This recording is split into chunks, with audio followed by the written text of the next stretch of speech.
क्या हुआ? क्या तुम्हारे हालात साथ नहीं दे रहे? सब्र भी जवाब देने लगा है, रास्ते भी नजर नहीं आ रहे, दिल थकने लगा है, सब मुखालिफ हैं, कहते हैं दुआ कबूल नहीं होगी, मगर ज़रा अपने आप को देखो, किस तरह अब भी तवक्कुल किए हुए हो, किस तरह अब भी हाथ उठाकर दुआ मांग रहे हो। क्या पता तुम बस कबूलियत के करीब पहुंचने ही वाले हो।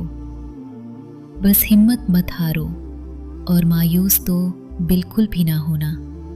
हमारा रब किसी को अपनी रहमत से महरूम नहीं रखता, और कुरान पाक में तो खुद अल्लाह फरमाता है, डरो नहीं, मैं तुम्हारे साथ हूँ। मैं सब कुछ सुन भी रहा हूँ और देख भी रहा हूँ। सूरह ताहा की ये आयत हमें ये एहसास दिलाती है कि अल्लाह को तुम्हारे गम का पूरा एहसास है। अल्लाह को तुम्हारी हर अनकही बात का इल्म है। अल्लाह तुम्हारे हर अधूरे ख्वाब से बाखबर है। वो दर्द में पड़े अपने बंदे को यूं ही नहीं छोड़ देता। वो बस उन टूटे दिलों को सजदों में लगा देता है और उन रोती आँखों का सुकून दुआओं में लिख देता है। और जो दिल सजदों में कुन के मुंतज़िर रहते हों, उनके लिए अल्लाह की मोहब्बत वाकई ख़ास होती है।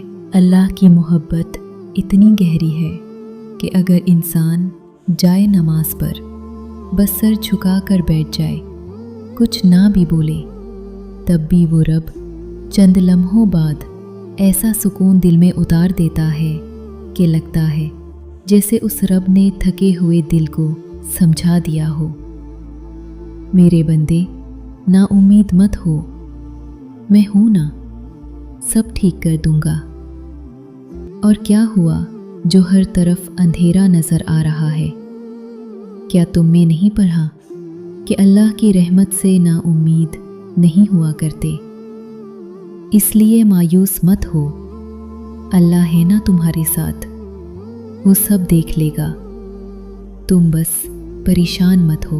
अगर ये बात दिल को लगी हो तो इस पर अमल ज़रूर कीजिएगा और कमेंट में बताइएगा, और मुझे अपनी दुआओं में याद रखिएगा।